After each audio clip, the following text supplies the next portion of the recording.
This is a demo of how to place your photo into Photoshop in order to start painting it in layers for project 2.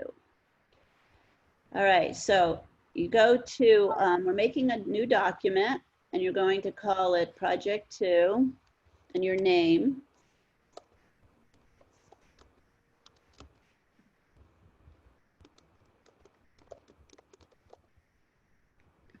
And you're going to make it the width that I said, which was 16, and maybe, what did I say, at the 12 high? And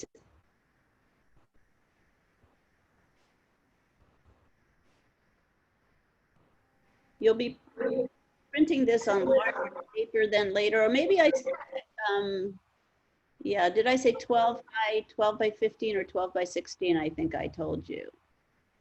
And then you're going to check the resolution. It should be at 200 DPI or pixels per inch. CMYK color, the background contents can be white, and you can change that by putting color into that. I have a question. Yes. How many brushes are we supposed to have for the exercise 5 custom brushes? Why don't you try Reason. making about 10? Okay. So create, and here's your new document. So I'm going into, I'm going to let you see my palettes. And we're going to place the image. So what I'm showing you is my layers right now. So right now we're on the background layer. That means that it's locked. So when you place your photo, it'll probably come in on a new layer because the background layer right now is locked. In order to even put color in it later, you'll have to change the background layer to layer 0. But I'm going to do File, Place, and place it embedded so it's in the document for perpetuity, supposedly, forever. But it's not really. I find that sometimes I lose them later anyway, meaning that they're just not there. But I'm going to go to my desktop where I just put a photo that we can use, and I'm going to say Place. Now it comes in, this one placed right into the photo. It looks like it's about the right size. I can check that by holding Shift and downsizing a bit. And then with the Move tool, which is at the very top of the toolbar, you can move it into place to see if it's the right size for this size document. So I'm using the Move tool. But it looks like it's about the right size. If it wasn't the right size, even though the document, you made it to the specifications that I said, you can close the document down around the photo. For instance, if this photo was, let's just say, I'm going to change the size of the photo a tiny bit here.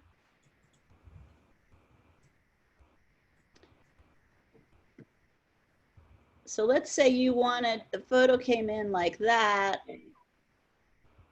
and you wanted the image to be, this image to be a bit smaller.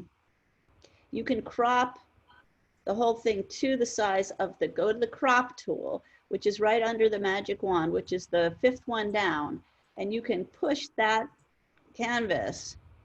Notice, I'm pushing it to the size of the photo. So, and then I would crop, I would hit return and crop. So if your photo is somewhat of a different size, it'll come in and, fill up the image, but you don't want to change the proportions of the photo. You would crop to the photo, the canvas to the photo. In any case, mine came in about the right size. So it came into my canvas about the right size. So I can go back in my history to where I started cropping. I want to go backwards and go to where I started to do this.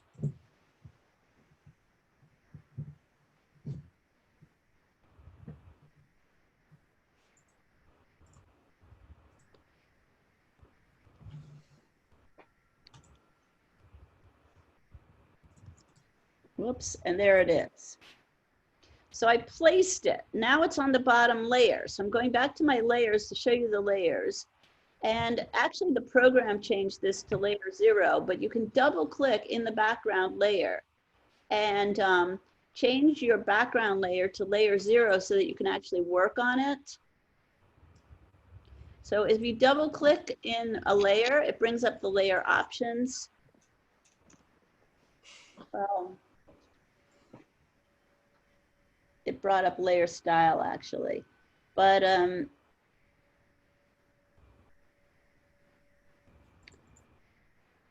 so now you can work on layer 0. So let's say you were doing a line drawing on top. Here's your image, and it's in it's in the next layer.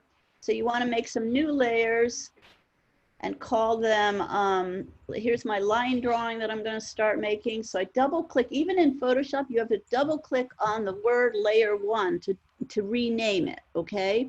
So double click on the word layer 1 and rename it line drawing.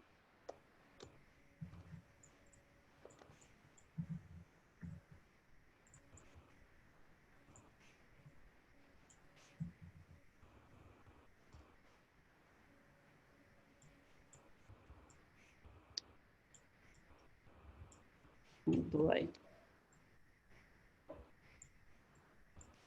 I got rid of that layer of a mistake.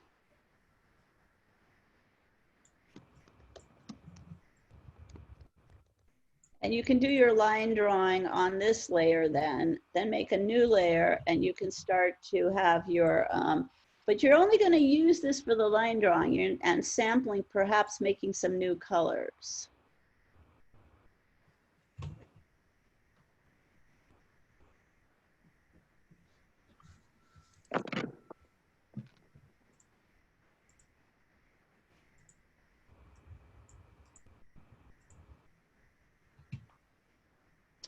If you want the layer to be a little bit less visible when you do your line drawing, you can go to layer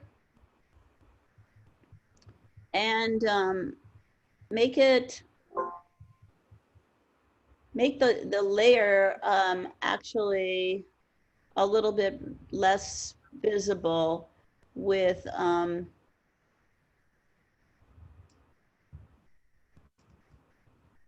yeah. I double clicked on the layer, and I'm just going to lessen the opacity of the layer a little bit.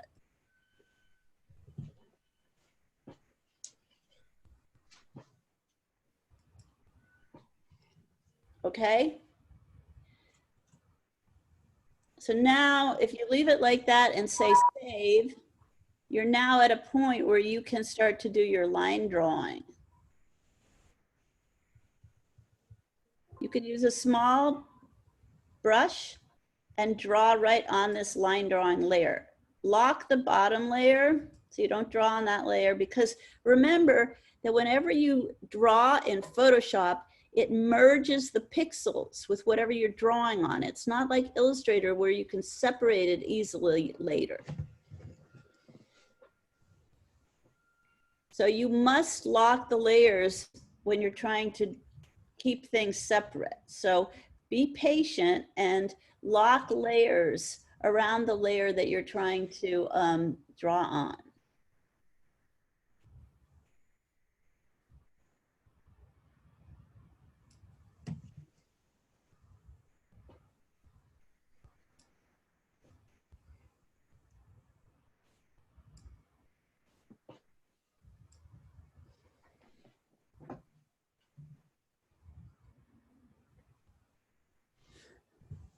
So if I wanted to start to draw on this layer, you'd go into brush settings, pick a brush. You have to be on the brush tool for brushes to become active. Pick a brush and maybe a gray color, so it's not too dark, but it really doesn't matter.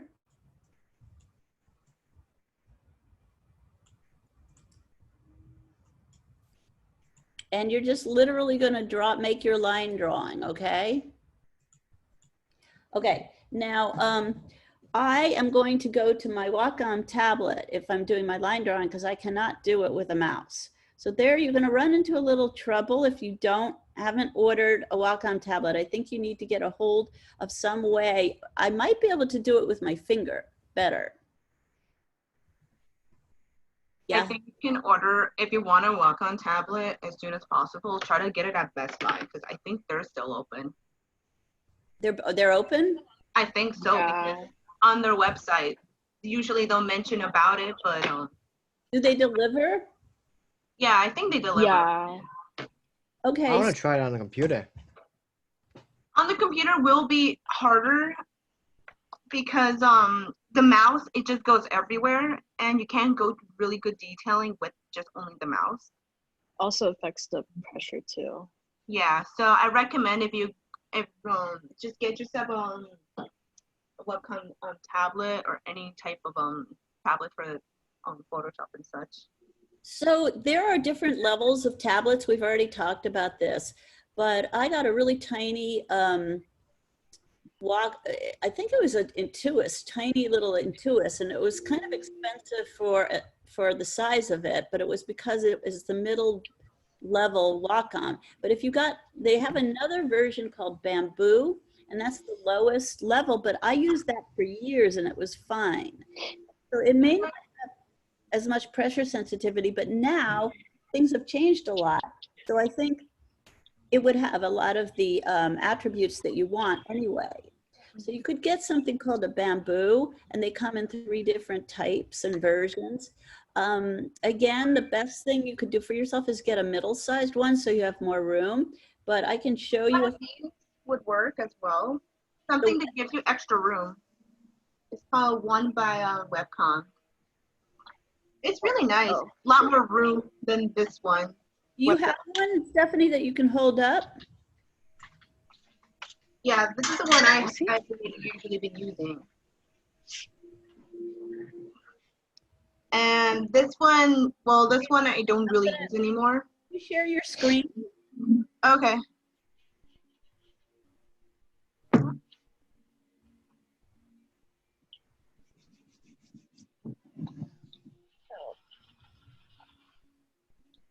So, yeah, so again, who really don't have one? Because I have this one, but I don't use it anymore, and I'm willing to sell it away.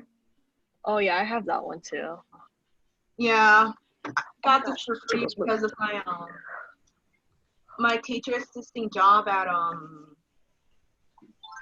Art Center. Basically, they just gave it to me for free, but I upgraded it a while back, so I don't use it anymore. I mean, they're pretty available. Like if you go on Amazon, but it's taken me 2 weeks to get anything from Amazon. I just wait till a month. You have to wait for a month. Yeah. Now.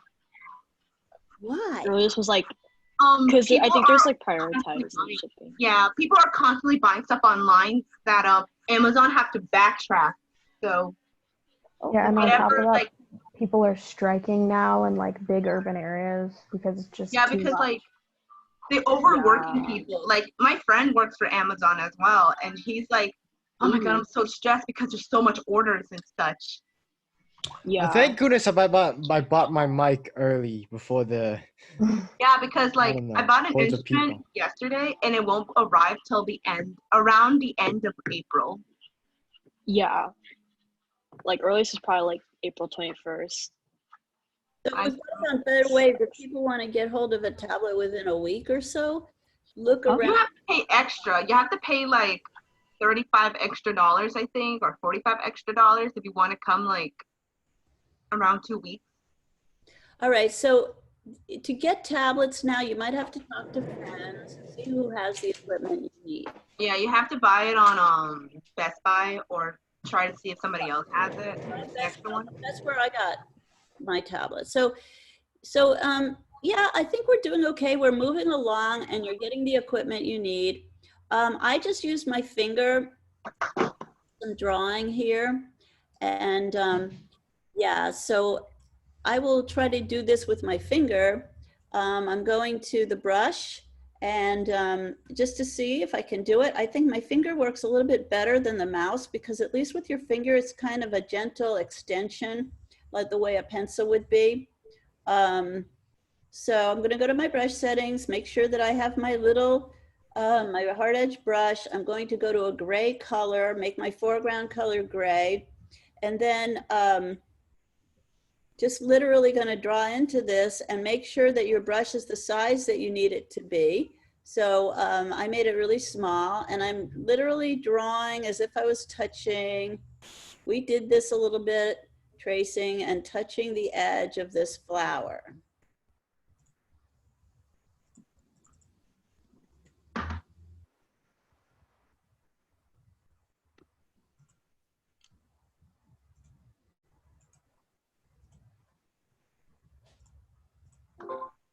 Obviously, my brush might be a little big, so it might be a little bit big, this brush. So if it's too big, go and make it smaller by the left bracket key.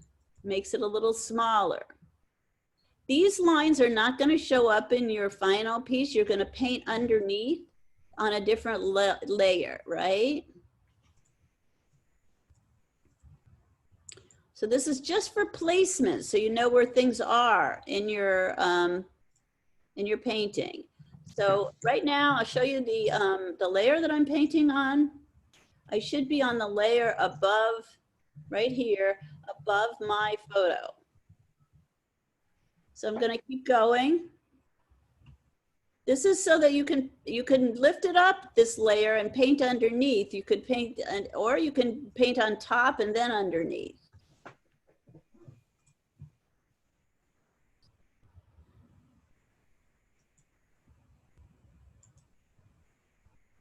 I'm doing this with my finger. So I actually think the finger might be easier than the mouse. The mouse is kind of a brusque.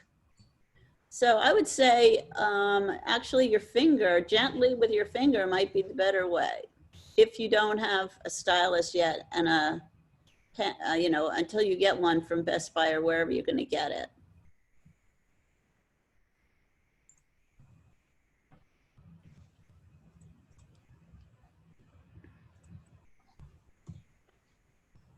So this is my line drawing layer.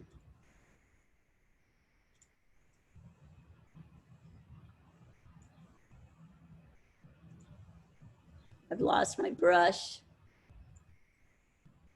There.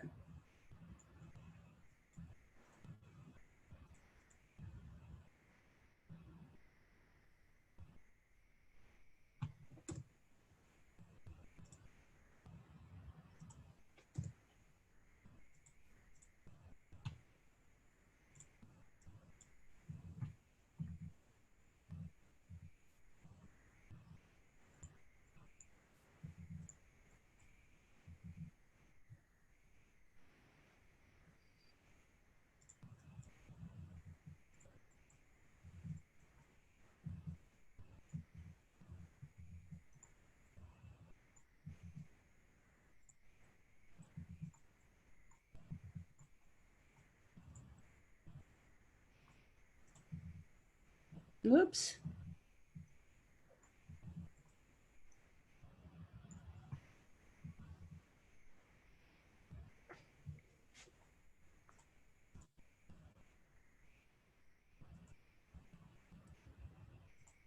So when I turn off my photo,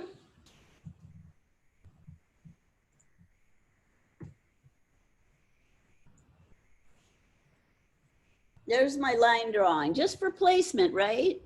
You're mostly going to be painting. You're going to be painting with the brushes. So this is just to get where the shapes are going to be.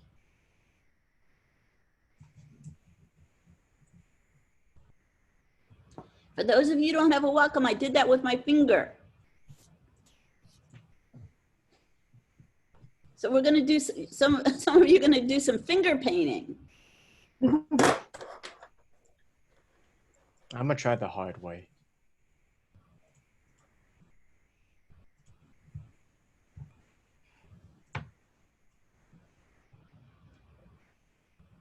Make sure you keep your layers labeled and the other ones locked so you don't get mixed up.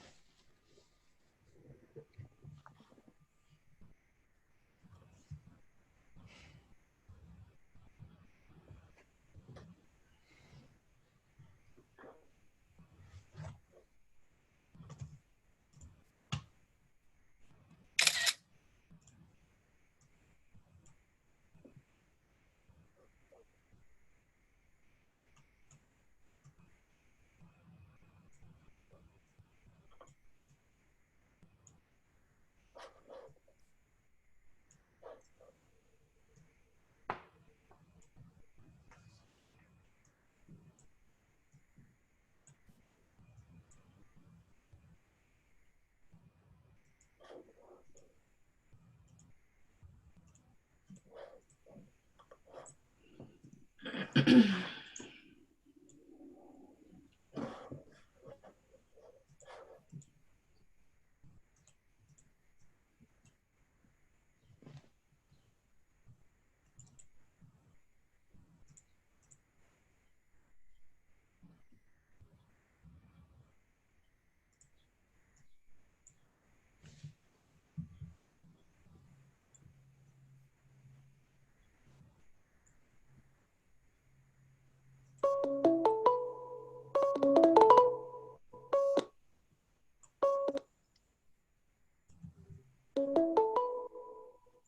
is that? Sorry.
I don't know what I'm doing to my paintbrush right now. I made it like sandstorm, but just something weird.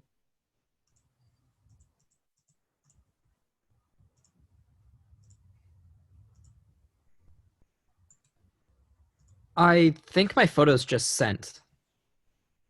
Okay. How Sorry for many? all three of the the things that were in my outbox just sent. So Yep, they did. all right, cool. Thank you. Sorry. That's okay. That's what I want you to do, but so Yeah, and I apologize in advance if these aren't the most interesting photos. I'm just sort of working with what I have. We all are doing that too. interesting is how you paint it. It could be the most boring picture ever, but put your own flair to it, make it your own. All right.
Glenn, can you hear me?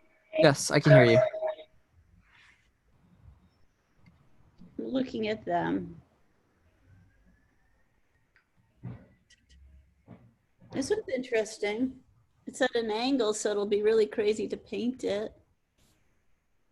That one's nice. It's of PCC again. Mm-hmm.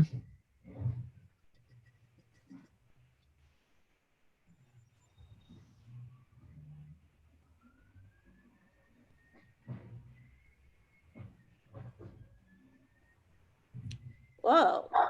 This one would be beautiful with the background blurred and the rose so in focus. I sort of wanted to do this one because I'd sort of prefer organic shapes over like heavy perspective. Also, we already did one with 1-point perspective, and this piece is going to be a little bit different. Yeah. It's about ways of showing space that's different than the first painting that we did. So, and it's Photoshop, right? Yes. So you're going to be making it, doing it more painterly. So respond to it in a painterly way, meaning, you know, how would you portray some of these things? Like the background is somewhat blurred, so the marks you make will be more, have to be maybe a little bit more fuzzy. So what brush would you use?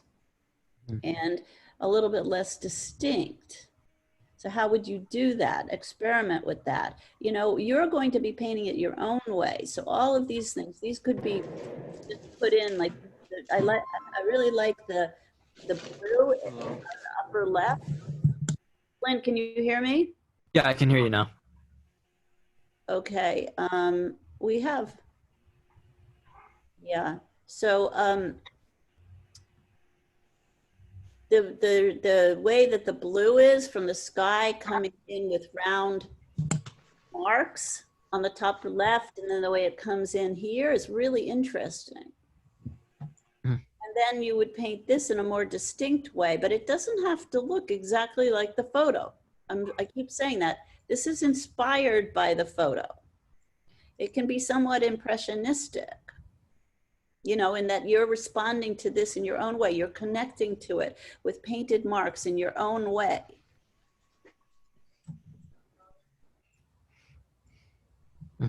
So All right. the big shapes in the foreground are somewhat blurred too. The middle ground is your focal area, the rose. So that's going to be more distinct. So your shapes are going to be more distinct. The background is going to be more blurred, but then you've got these wonderful blue marks that almost look like little round dabs that you could do maybe with the round brush, really light blues.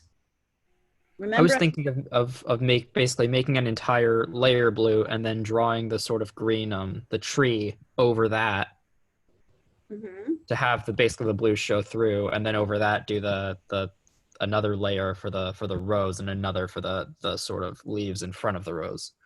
Okay.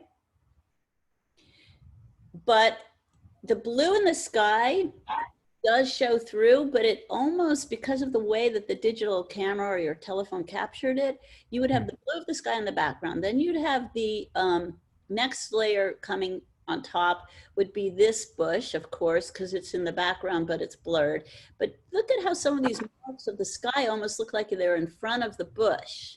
You could paint those on top of the bush just because that's the way it looks.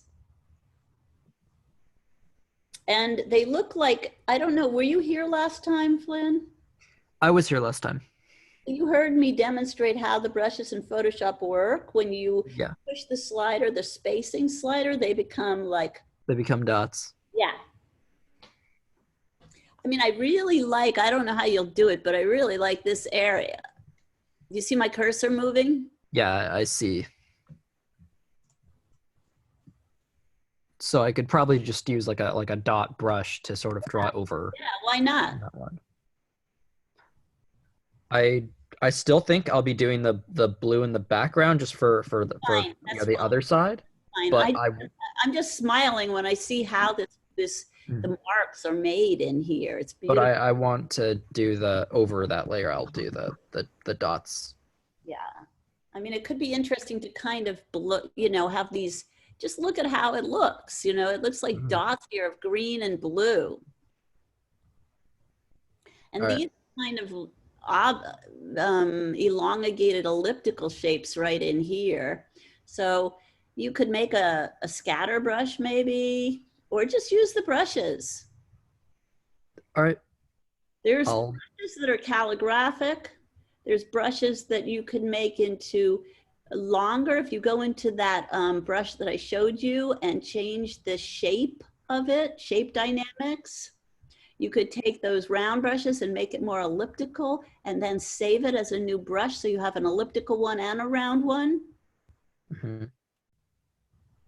Okay.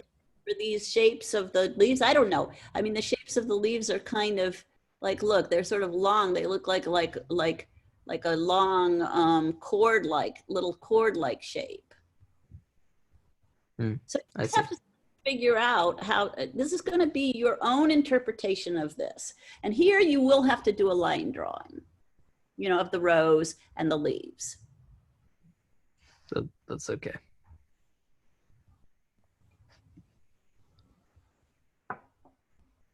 But this photo is good. It'll be fun. Yeah, that's the one I'm thinking I want to do the most. Okay.